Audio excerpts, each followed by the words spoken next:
Film की शुरुआत American suburb से होती है, जहां यंग कैमरन और उसकी माँ कैथरीन नया घर लेने के बाद शांति से रहने की कोशिश कर रहे होते हैं। ऐसा लगता है कि कैमरन के पापा माइक एक अब्यूसिव हस्बैंड थे और डिवोर्स के बाद से वो अपनी वाइफ का पीछा कर रहा है। इसी वजह से कैथरीन को बार बार शहर बदलना पड़ता है। एक रात कैथरीन को शक होता है कि उसका एक्स वापस आ गया है, जब वो उसकी कार को अपने घर के सामने खड़ी देखती है। पुलिस को बताने का टाइम ना होने पर वो कैमरन को अपना सामान पैक करने को कहती है और दोनों तुरंत रोड पर निकल जाते हैं। पूरी रात ड्राइव करने के बाद कैथरीन इंटरनेट पर एक और घर ढूंढती है और उसे वुल्फ हॉलो नाम के छोटे से टाउन में एक घर मिलता है। वो एक रियल एस्टेट एजेंट केन से मिलने का अपॉइंटमेंट लेती है, जो उन दोनों को शहर के बाहर उस प्रॉपर्टी पर ले जाता है। वहां पहुंचकर कैमरन को घर का लुक बिल्कुल पसंद नहीं आता, क्योंकि लगता है जैसे काफी टाइम से वो घर खाली पड़ा हो। लेकिन केन बताता है कि ये घर 1869 में बना था और काफी बड़ा है, बस थोड़ी सफाई और रेनोवेशंस की जरूरत है। बिना ज्यादा सोचे कैथरीन उस घर को लेने के लिए हाँ कर देती है। लेकिन कैमरन को और अजीब चीजें नोटिस होती हैं जब वो देखता है कि बेसमेंट और एटिक दोनों लॉक्ड है। केन समझाता है कि रियल एस्टेट एजेंसी ने ये सेफ्टी के लिए किया था, क्योंकि बेसमेंट में रैकून्स घुस गए थे और कुछ साल पहले तेज बारिश की वजह से छत ऑलमोस्ट टूट ही गई थी। आखिर में कैथरीन घर के पेपर्स साइन करने चली जाती है, जबकि कैमरन बेसमेंट देखने का फैसला करता है। वो लॉक खोलने में कामयाब हो जाता है और सीढ़ियों से नीचे उतरता है बिना ये नोटिस किए कि दरवाजे पर खून जैसे दाग लगे हुए हैं। रूम में एंटर करते ही कैमरन लाइट ऑन करता है और देखता है कि बेसमेंट मिट्टी और गंदगी से भरा हुआ है। उसे ऐसा लगता है जैसे कोई धीरे से उसका नाम फुसफुसा रहा हो। कैमरन डर जाता है और एक बाइसिकल से ठोकर खाकर गिर पड़ता है। उसकी माँ आवाज सुनकर भाग कर आती है देखने के लिए कि क्या हुआ। अच्छी बात यह होती है कि कैमरन को कोई चोट नहीं लगती। केन इस इंसिडेंट के लिए माफी मांगता है और कहता है कि वो जल्द ही किसी को भेजकर सारी गंदगी साफ करवा देगा। अगली सुबह कैमरन अपने नए स्कूल के पहले दिन के लिए निकलता है। तब फिर से उसे लगता है कि कॉर्नफील्ड की तरफ से कोई आवाज आ रही है। फिर भी वो इसे इग्नोर करता है और स्कूल चला जाता है, जहां एंट्रेंस पर ही क्लास का ट्रबल मेकर कोडी उसे परेशान करता है।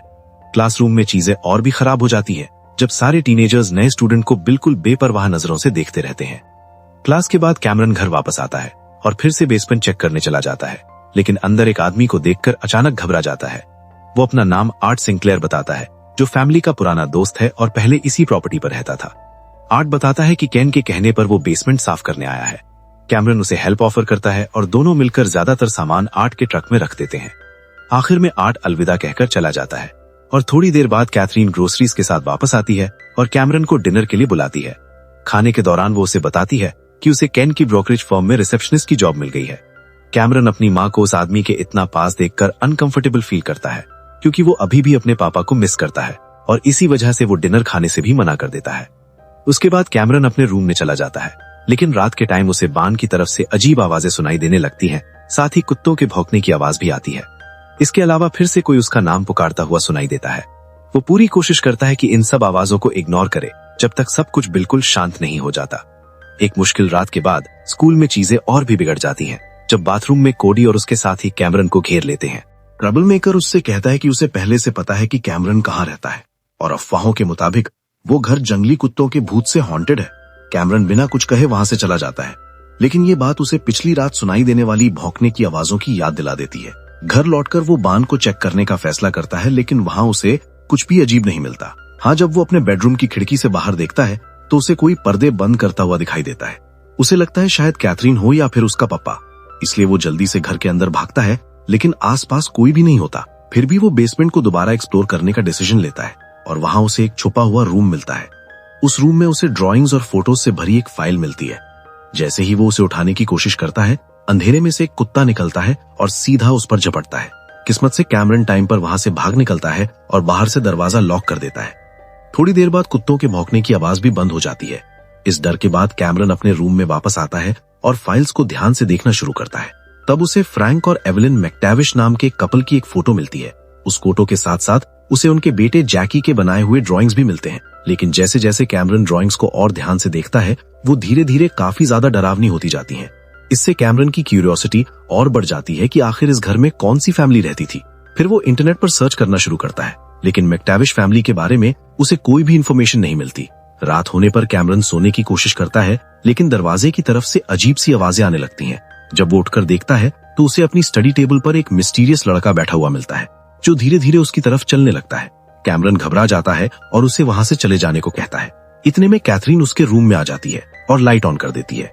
वो पूछती है क्या हुआ, लेकिन जब कैमरन वापस डेस्क की तरफ देखता है तो वो मिस्टीरियस लड़का वहां से गायब होता है।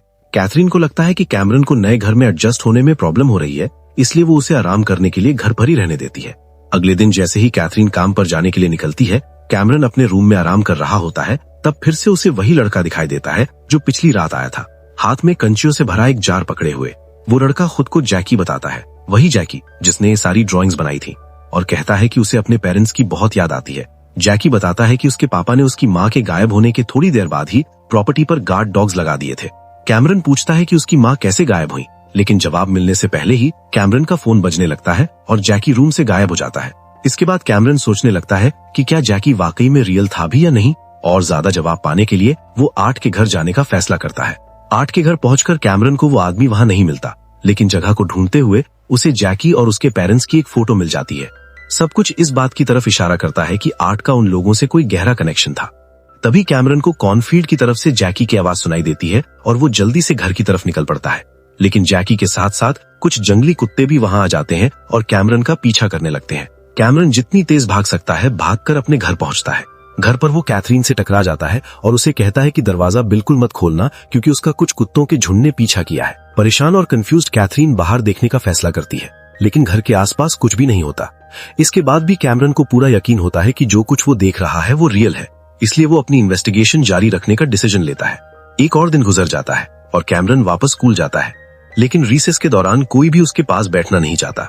तब वो एक टेबल पर जाकर बैठता है, जहां उसकी मुलाकात बेन नाम के एक छोटे लड़के से होती है जो खुद भी अकेला होता है। धीरे धीरे दोनों की दोस्ती हो जाती है। कैमरन बेन से पूछता है कि क्या उसे मैकटैविश फैमिली के बारे में कुछ पता है। बेन बताता है कि अफवाहों के मुताबिक फ्रैंक और उसकी पूरी फैमिली उसी घर के अंदर मर गई थी। बेन आगे बताता है कि इस ट्रेजेडी के थोड़ी देर बाद कोडी की दादी हैना अथॉरिटीज के पास गई थी और कहा था कि फ्रैंक को उसके अपने कुत्तों ने मार दिया था। सिर्फ इतना ही नहीं, बल्कि कुछ दिन पहले फ्रैंक ने अपनी वाइफ को भी मार दिया था, क्योंकि उसे पता चला था कि उसका अफेयर हैना के भाई के साथ चल रहा था। लेकिन अथॉरिटीज को इस कहानी को सपोर्ट करने के लिए कोई एविडेंस नहीं मिला और थोड़े टाइम बाद ही हैना को एक साइकेट्रिक हॉस्पिटल में एडमिट कर दिया गया। बेन ये कहानी आगे बता ही रहा होता है कि कोडी को समझ आ जाता है कि वो उसकी फैमिली के बारे में बात कर रहा है। गुस्से में आकर कोडी बेन को कुर्सी से गिरा देता है। कैमरन को ये बिल्कुल बर्दाश्त नहीं होता और वो ट्रबल मेकर से लड़ने लगता है। वो गुस्से में उसे मुंह पर पंच भी मार देता है। लड़ाई आगे बढ़ती है, लेकिन स्कूल प्रिंसिपल बीच में आ जाता है और दोनों को 1 हफ्ते के सस्पेंशन की सजा दे देता है। इस इंसिडेंट के बारे में जानकर कैथरीन कैमरन को लेने स्कूल आती है। कैमरन अपनी माँ को सब कुछ समझाने की कोशिश करता है, लेकिन कैथरीन ये सुनकर और ज्यादा परेशान हो जाती है कि उसका बेटा भी उसके पापा की तरह लड़ाई झगड़ा कर रहा है। अपनी माँ की बात से गुस्से में आकर कैमरन अपने रूम में चला जाता है और रात होने पर जैकी को बुलाने की कोशिश करता है। जैकी की रूह वापस आ जाती है और कैमरन उससे फार्म पर क्या हुआ था उसके बारे में जवाब मांगता है। जैकी बताता है कि पास्ट में आर्ट उसका सबसे अच्छा दोस्त था और वही इकलौता इंसान था जो उसके पेरेंट्स के सीक्रेट के बारे में जानता था। फिर जैकी कैमरन को अपने पेरेंट्स की एक मेमोरी दिखाता है, जहां फ्रैंक उसी रूम में अपनी वाइफ को मार रहा होता है जिसमें कैमरन इस वक्त सो रहा होता है। लेकिन जैसे ही ये मेमोरी दिखाई जाती है, कैमरन खुद उस मेमोरी का हिस्सा बनने लगता है। वो उस दिन बोले गए वर्ड्स रिपीट करने लगता है और बिल्कुल फ्रैंक की तरह बिहेव करने लगता है। इसके नतीजे में कैमरन बिना जाने दीवार पर हाथ मारने लगता है, जिससे कैथरीन का ध्यान उधर चला जाता है और वो भागकर अपने बेटे के पास आती है।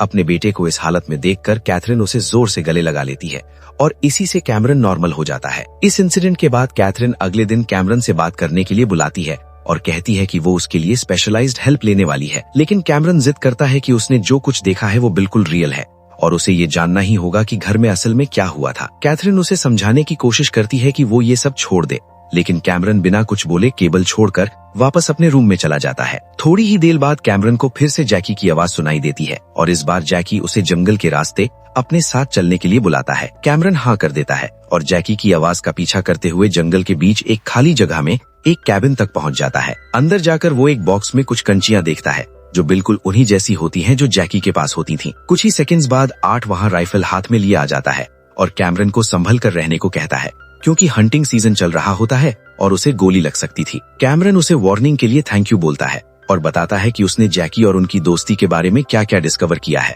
लेकिन ये टॉपिक आर्ट को अनकंफर्टेबल कर देता है।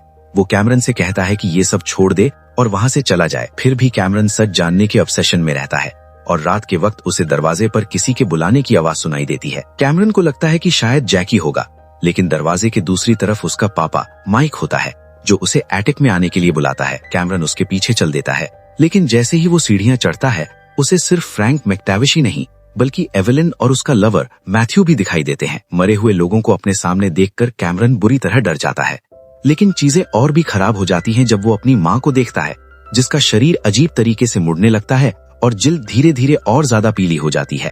ये भयानक सीन देखकर कैमरन की नींद खुल जाती है और उसे समझ आता है कि ये सब बस एक नाइटमेयर था। फिर भी कैमरन अपनी इन्वेस्टिगेशन जारी रखने का फैसला करता है।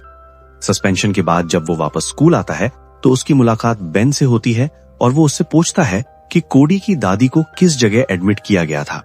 उसके बाद अपनी मां को बिना बताए कैमरन साइकेट्रिक हॉस्पिटल चला जाता है। रिसेप्शनिस्ट की नजरों से बचते हुए वो हैना के रूम तक पहुंच जाता है। अंदर जाकर वो कहता है कि वो कोडी का दोस्त है और हिस्ट्री प्रोजेक्ट के सिलसिले में उससे बात करने आया है। फिर वो मैथ्यू के बारे में पूछता है और उसके एवेलिन मैकटैविश के साथ रिलेशन के बारे में भी सवाल करता है। जैसे ही हैना अपने भाई का नाम सुनती है वो बहुत ज्यादा अपसेट हो जाती है और चिल्लाने लगती है। वो कहती है कि उसे इस जगह इसलिए डाल दिया गया क्योंकि किसी ने भी उसकी बात पर यकीन नहीं किया। कैमरन उसे शांत करने की कोशिश करता है लेकिन हैना रूम में रखी चीजें तोड़फोड़ करने लगती है, जिससे रिसेप्शनिस्ट का ध्यान उधर चला जाता है। बिना एक पल वेस्ट किए कैमरन हॉस्पिटल से भाग निकलता है और घर वापस आता है, जहां कैथरीन उसका इंतजार कर रही होती है। वो उसे बताती है कि प्रिंसिपल ने फोन करके कहा है कि कैमरन क्लास में गया ही नहीं, और फिर वो उससे सवाल करती है कि आखिर वो कहाँ था। लेकिन कैमरन जवाब दे पाता उससे पहले ही ऑफिसर कल्प दरवाजे पर नॉक करती है और बताती है कि हॉस्पिटल वाले इंसिडेंट के बाद उन्हें कॉल किया गया था। ऑफिसर बताती है कि कैमरन की बिना परमिशन वाली विजिट के बाद हैना ने अपने रूम में खुद को चोट पहुंचा ली थी। हालांकि हॉस्पिटल की तरफ से किसी ने भी ऑफिशियली कंप्लेंट फाइल नहीं की है, फिर भी ऑफिसर पूछती है कि कैमरन वहां क्या कर रहा था। इस पर कैमरन अपनी मैकटैविश फैमिली की इन्वेस्टिगेशन के बारे में सब कुछ बता देता है। वो एवेलिन और हैना के भाई के बीच के कनेक्शन के बारे में भी बताता है, जो उसे जैकी की मदद से पता चला था, जो मैकटैविश फैमिली का मरा हुआ बेटा था। जैसे कि उम्मीद थी, कैथरीन और पुलिस ऑफिसर इस बात पर यकीन नहीं करती कि कैमरन ने किसी मरे हुए से बात की हो। फिर भी कैमरन जिद पर अड़ा रहता है और कहता है कि वो सच बोल रहा है। इसके अलावा वो ये भी बताता है कि उसने एक नाइटमेयर में फ्रैंक, एवेलिन और मैथ्यू की रूहों को एटिक में देखा था। कैमरन को लगता है कि ये इस बात का इशारा है कि उनकी लाशें घर के एटिक में छुपी हुई हैं। थोड़ी ही देर में केन रूम में आ जाता है और सब कुछ जानने के बाद आर्ट को कॉल करके एटिक खोलने को कहता है। आखिरकार आर्ट घर आता है और पैसेज खोल देता है। पुलिस ऑफिसर एटिक को चेक करने जाती है कि क्या वहां वाकई कोई बॉडीज हैं या नहीं, लेकिन वहां कुछ भी नहीं मिलता। ये सब देखकर सभी को और ज्यादा यकीन हो जाता है कि कैमरन को साइकेट्रिक हेल्प की जरूरत है। लेकिन कैमरन जिद करता है कि वो पागल नहीं है और गुस्से से भर जाता है। फिर वो एटिक में पड़ी चीजें तोड़ना शुरू कर देता है, लेकिन केन पहले ही आगे बढ़कर उसे गले लगा लेता है, जिससे कैमरन धीरे धीरे शांत हो जाता है। अगली सुबह कैमरन उठता है और देखता है कि केन किचन में ब्रेकफास्ट बना रहा होता है। थोड़ा काम फील करते हुए कैमरन पिछली रात के लिए माफी मांगता है और केन उसे तसल्ली देता है। वो कहता है कि वो समझ सकता है कि कैमरन क्या महसूस कर रहा है, क्योंकि उसके भी 2 बच्चे कैमरन की ही उम्र के हैं। केन बताता है कि डिवोर्स के बाद उसका अपने बच्चों से उतना कांटेक्ट नहीं रहा जितना वो चाहता था, लेकिन फिर भी वो कैमरन की हर पॉसिबल तरीके से मदद करना चाहता है। ये सुनकर कैमरन का कॉन्फिडेंस बढ़ जाता है। फिर केन उसे अपने रूम में ले जाता है और जैकी के बनाए हुए ड्राइंग्स दिखाता है। ड्राइंग्स के साथ साथ कैमरन बताता है कि वो जैकी से बात भी कर सकता है और उसे लगता है कि जैकी अपने पेरेंट्स की मौत का सच सामने लाना चाहता है। कैमरन केन से मदद मांगता है कि वो पता लगाए कि असल में क्या हुआ था, लेकिन इस सब से केन परेशान हो जाता है और ये बात कैथरीन को बता देता है। डिनर के टाइम कैथरीन कैमरन से कहती है कि अब उसे थेरेपी सेशंस अटेंड करने होंगे ताकि वो मैकटैविश फैमिली के बारे में सब कुछ भूल सके। केन के रेकमेंड किए हुए साइकोलॉजिस्ट के साथ कैमरन को थेरेपी के लिए जाना होगा। जब कैमरन को ये पता चलता है कि केन ने उसकी माँ को सब कुछ बता दिया है, तो वो गुस्से में आ जाता है और खाना छोड़कर टेबल से उठ जाता है। अपने रूम में जाते ही कैमरन एक फोटो फ्रेम उठाता है जिसमें उसकी और उसकी माँ की फोटो लगी होती है। जैसे ही वो फ्रेम खोलता है, उसके अंदर उसे अपने पापा की एक छुपी हुई फोटो मिलती है। फोटो के पीछे माइक का लिखा हुआ एक मैसेज होता है जिसमें एक कॉन्टैक्ट नंबर भी होता है। बिना एक पल सोचे कैमरन उस नंबर पर कॉल कर देता है। इतने टाइम बाद अपने बेटे की आवाज सुनकर माइक इमोशनल हो जाता है और पूछता है कि वो कहाँ है। कैमरन अपनी लोकेशन बताने से मना कर देता है और अपने पापा से पूछता है कि क्या वो सच में इतने टाइम से उनका पीछा कर रहा था। माइक मना कर देता है और अपने बेटे को कैथरीन के बिहेवियर इश्यूज के बारे में वार्न करता है जिन्होंने उनकी शादी तोड़ दी थी। वो ये भी कहता है कि कैथरीन ही उन दोनों के बीच डिस्टेंस बनाए रखी, जिससे कैमरन और भी ज्यादा कंफ्यूज हो जाता है कि उसे किस पर भरोसा करना चाहिए। तभी अचानक कैथरीन रूम में आ जाती है और पूछती है कि कैमरन किससे बात कर रहा था। कैमरन कहता है कि वो अकेला था और अपना फोन छुपा लेता है। एक और दिन गुजर जाता है और फिर से जैकी कैमरन के सामने आ जाता है। सिर्फ आधी कहानी सुन सुनकर थक चुका कैमरन पूरा सच जानने की जिद करता है और जैकी से पूछता है कि मैकटैविश फैमिली के साथ असल में हुआ क्या था। तब जैकी बताता है कि एक दिन एवलिन फ्रैंक के अब्यूज से बिल्कुल थक चुकी थी, जो वो और उसका बेटा दोनों झेल रहे थे। इसलिए उसने जैकी के साथ घर से भाग जाने का फैसला किया। लेकिन फ्रैंक को उनके प्लान के बारे में पता चल जाता है और वो एवलिन को पकड़ लेता है जब वो बैग्स पैक कर रही होती है। एवलिन जल्दी से जैकी को भाग जाने को कहती है और खुद फ्रैंक का सामना करने की कोशिश करती है। फ्रैंक उसे मारना शुरू कर देता है और तब तक नहीं रुकता जब तक एवलिन बिल्कुल बेहाल नहीं हो जाती। इसके बाद फ्रैंक एवलिन की लाश को बान में छुपा देता है और उसके लवर मैथ्यू के पीछे जाता है। वो मैथ्यू को भी मार देता है और दोनों को प्रॉपर्टी के अंदर ही दफन कर देता है। इतना सब करने के बाद फ्रैंक 3 गार्ड डॉग्स को प्रॉपर्टी पर छोड़ देता है ताकि जो भी पास आए वो डर जाए और कोई गवाह न बन सके। एक दिन जैकी घर से बाहर निकलता है और उस क्लियरिंग तक पहुंचता है जहां उसकी मुलाकात आर्ट से होती है और धीरे धीरे दोनों दोस्त बन जाते हैं। लेकिन जब फ्रैंक को पता चलता है कि जैकी घर से निकल रहा है तो वो उसे बाजू से पकड़ लेता है और गार्ड डॉग्स को बुला लेता है। वो अपने बेटे को धमकी देता है कि अगर उसने घर से भागने की कोशिश की तो उसे कुत्तों को खिला देगा। जैकी खुद को छुड़ाने की कोशिश करता है और गलती से फ्रैंक को धक्का लग जाता है जिससे वो जमीन पर गिर पड़ता है। इसी दौरान कुत्ते उसकी तरफ दौड़ते हैं और कुछ ही सेकंड्स में फ्रैंक के शरीर को नोचना शुरू कर देते हैं। जैकी अपने पापा को बचाने की कोशिश करता है लेकिन तब तक बहुत देर हो चुकी होती है। फ्रैंक के मरने के बाद कुत्ते जैकी की तरफ बढ़ते हैं जिससे डरकर जैकी एटिक में भाग जाता है और एक चेस्ट के अंदर छुप जाता है। अब जब कैमरन को पूरा सच पता चल चुका होता है तो वो इस बात को पीछे छोड़कर अपनी जिंदगी आगे बढ़ा सकता है। कुछ टाइम बाद उसकी माँ उसे टेबल पर बात करने के लिए बुलाती है और केन के साथ मिलकर दोनों उससे माफी मांगते हैं जिस तरीके से उन्होंने उसके साथ बिहेव किया था उसके लिए। साथ ही कैथरीन ये भी बताती है कि वो केन के साथ रिलेशनशिप में है और अपने बेटे से वादा करती है कि अब उनके बीच कोई भी सीक्रेट नहीं रहेगा। कैमरन उन दोनों की माफी एक्सेप्ट कर लेता है और उनके रिलेशनशिप को सपोर्ट करता है। आखिरकार माँ बेटे के बीच सब कुछ ठीक हो जाता है।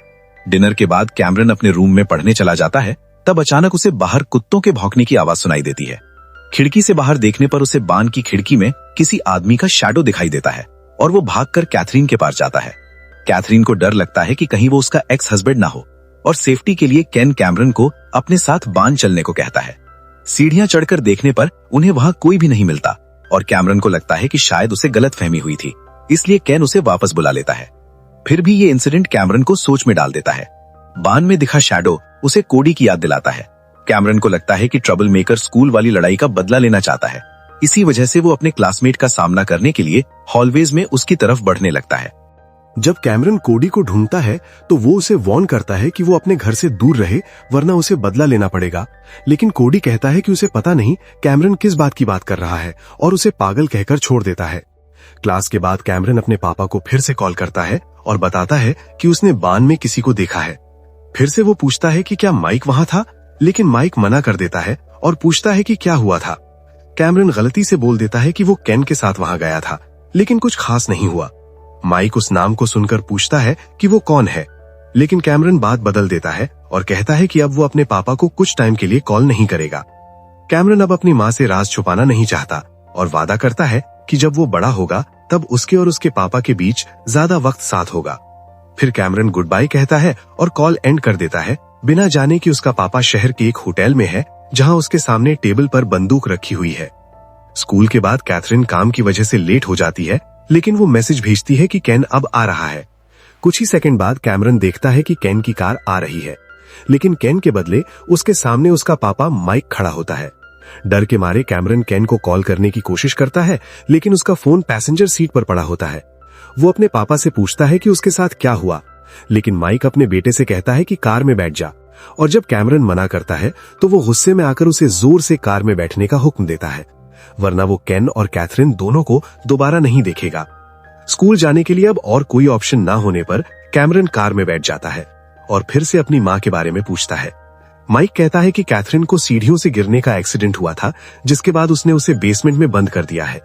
केन को वो ट्रंक में बांधा हुआ रखता है।